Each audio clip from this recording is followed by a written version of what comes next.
Hey everyone, my name is Cameron Gutierrez, and this is my introduction video for AEP855.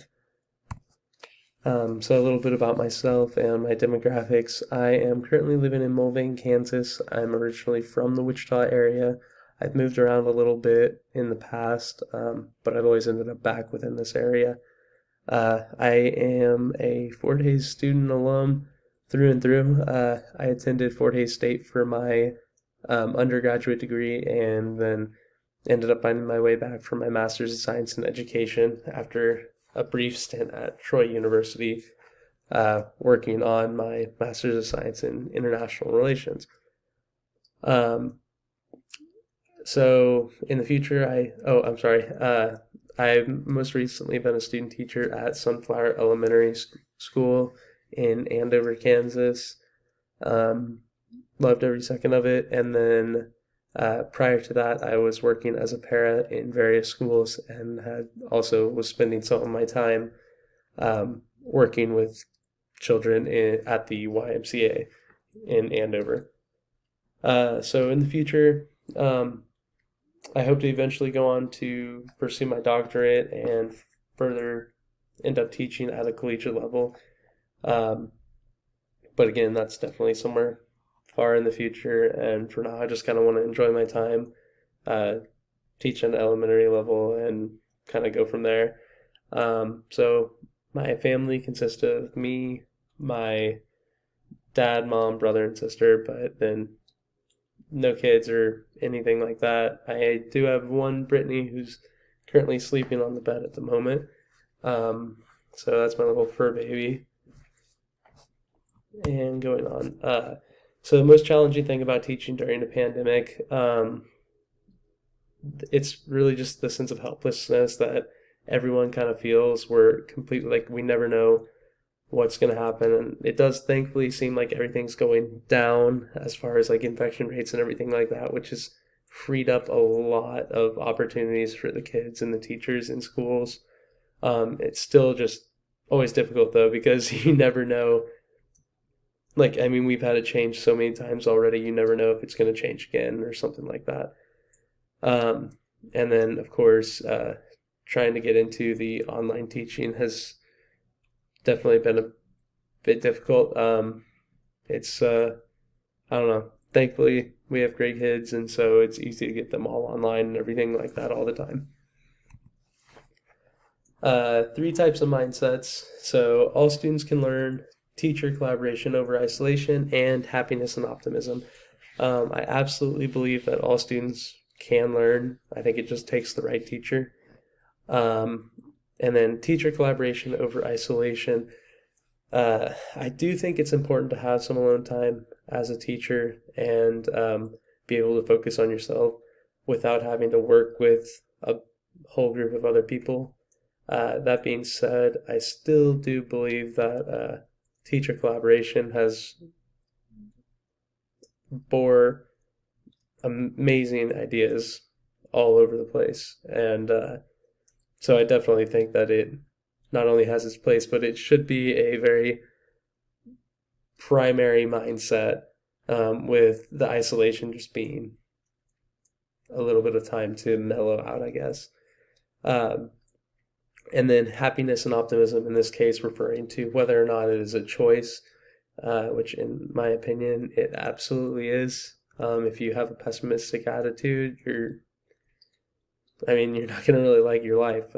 You're not going to be, or you're just going to be down all the time, of course. And versus if you're looking at the glass as half full, it's a lot easier to keep a smile on your face and stay happy even at a time like COVID. So, five dispositions: confidence, risk taker, and decisive, sense of humor, empathetically assertive, and learner. So, confidence, decisive, empathetically assertive. I think these are all very strong dispositions of a leader, which is what you are to these kids. So it's absolutely important to do that. And then for those to be present in the teacher. And then sense of humor is, again, you're building relationships with all these kids, with parents, with other staff members. So this is a very important part of, I guess, yeah, I mean, it's of course important to a teacher in order to build these relationships. And finally, learner. Kids can tell when you're not passionate, and I mean, sure, there might be some subjects that you might not be as passionate about as others, but it's still important that you're passionate about learning. And that's why teachers have always been referred to as lifelong learners, and it really is true. They love learning, and that's the kind of one of the make or breaks for a good, effective teacher is their passion for learning, and if they can instill that in their classroom. And then 3 practices: focus and prioritizing, examining feedback and data, and emotional intelligence. Focus and prioritizing, of course, are extremely important as an educator. Prioritizing more so than ever now with COVID, everything like that, everything's been changed, and it's been really difficult on a lot of people. So, yeah, just being able to figure out what it is that needs to be done and make sure that's done before moving on to other things uh, is super critical, especially again right now. Um, Examining feedback and data, again, this is extremely important. Important. This tells your student success and can tell you what you need to change in order to improve student success. So, of course, this is extremely vital practice to be following. And then finally, emotional intelligence. So, again, this is something that needs, I mean, this is a key characteristic of a leader, being able to basically model, I mean, and show these students how they should be feeling. I mean, and instill like motivation in these students. It just requires a high level of emotional intelligence. And then 8 principles of ethical leadership: personal courage, public interest ahead of self, self-courage, self-discipline and integrity, task and employee-centeredness, recognizing talent, requiring high ethics from everyone, sensitivity and understanding, and inclusiveness. So, I mean, I 100% agree with everything on this, especially personal courage, self-control, self-discipline, and integrity. These kind of, and yeah, and these kind of tie back into the emotional intelligence and everything like that. You need to be able to be in control of yourself, um, and have a high level of integrity to inspire others as a leader. Of course, putting the public interest ahead of yourselves or of your own interest is also critical. I mean, it's not about you. You're there to teach these kids. So that should be your number one priority.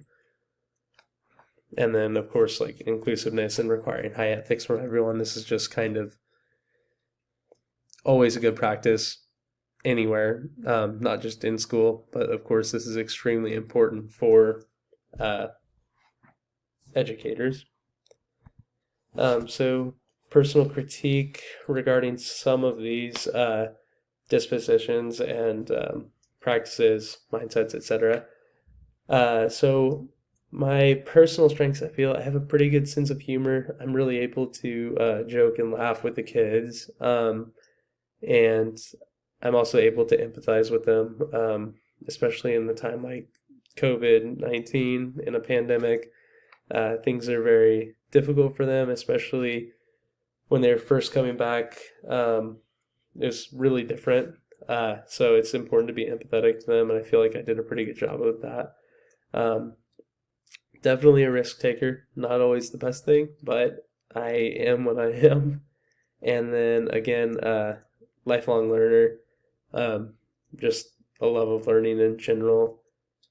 Uh, I don't know, even in my free time, it's what I seem to like to do, although it might be some random subject.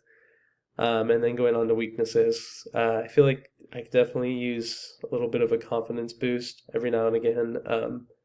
Sometimes I'm just a little unsure of myself, even if it's something I've done 100 times. So it would definitely be nice to work and focus on I don't know, I guess not having those feelings of inadequacy or whatever you want to call it. And then definitely focus and prioritizing.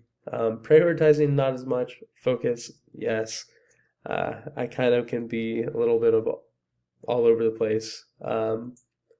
So it's typically doesn't really cause an issue, but it's something to consider, of course. It's something I absolutely need to work on. And then finally, I have learner over in the weakness category again, and this kind of comes into plays in with the focus.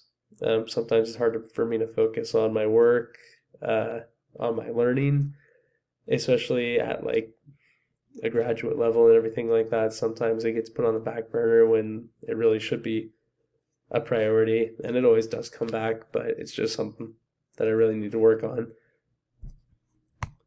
And then here we have our course learning outcomes, and I'll give you time to pause this and read it if you would like to.